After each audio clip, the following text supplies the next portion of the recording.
Hello friends, இன்றைக்கி என்னோடய cousin சிஸ்டரோட house warming ஃபங்க்ஷனுக்கு போகிற வீடியோ தான் பார்க்க போகிறோம். ஸோ இப்போ சொந்த வீடு அப்படிங்கிறது நம்மள நிறைய பேருக்கு ரொம்ப பெரிய ட்ரீமாக இருக்குது. எனக்கும் அப்படி தான். அந்த பெரிய ட்ரீமை இன்றைக்கி என் சிஸ்டர் வந்து அச்சீவ் பண்ணியிருக்காங்கன்னு நினைக்கும் போது எனக்கு ரொம்பவே ஹாப்பியாக இருக்குது. அந்த சொந்த வீடு கட்டுறதுலேயும் எனக்கு ஒரு சின்ன ஆசை இருக்குது. அதாவது ஒரு ஃப்ளாட்டாவோ ஒரு அப்பார்ட்மெண்ட்டில் வந்து நம்ம வாங்கி போகிறத விட ஒரு லேண்டு வாங்கி அந்த லேண்டில் நம்மளுக்கு பிடிச்ச மாதிரி டிசைன் பண்ணி வீடு கட்டி அந்த பெயிண்ட்லேருந்து அந்த மண்ணிலேருந்து கல்லுலேருந்து ஈவன் ஃப்ரம் எல்லாமே வந்து நம்ம சூஸ் பண்ணி நம்ம வாங்குறதுல ஒரு சந்தோஷம் இருக்குது தெரியுங்களா? அது வந்து ரொம்ப ரொம்ப ரொம்ப எனக்கு பிடிக்கும். இப்போ ரீசெண்டாக அது ரொம்ப ஓல்டு வீடியோ தான், பட் ஆனால் என் கண்ணில் வந்து அது ரொம்ப ரீசெண்டாக தான் பட்டுச்சு.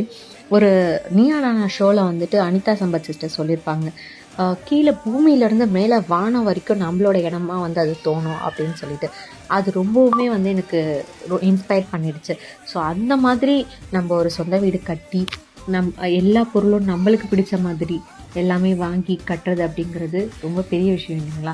ஒன் டே நாங்களும் அதை அச்சீவ் பண்ணுவோம். இந்த மாதிரி ட்ரீம் உங்களுக்கும் இருந்துச்சுன்னா கமெண்ட்டில் மென்ஷன் பண்ணுங்கள். ஸோ இப்படி ஒரு ட்ரீம் வச்சு நீங்கள் அதை அச்சீவ் பண்ணியிருந்தீங்க அப்படின்னா எவ்வளோ வருஷம் உங்களுக்கு இதை அச்சீவ் பண்ண ஆச்சுன்றதையும் கமெண்டில் ஷேர் பண்ணுங்கள். உங்களை பார்த்து நிறைய பேர் வந்துட்டு இன்ஸ்பயர்ட் ஆகலாம் இல்லையா? ஸோ நீங்களும் அவங்களுக்கு ஒரு மோட்டிவேஷனாக இருக்கலாம் இல்லையா? அப்படியே என்னோடய சிஸ்டரோட வீடியோ எப்படி இருக்குன்னு சொல்லிட்டு கமெண்ட் பண்ணுங்கள். பை, இதோட நெக்ஸ்ட் வீடியோவில் பார்க்கலாம்.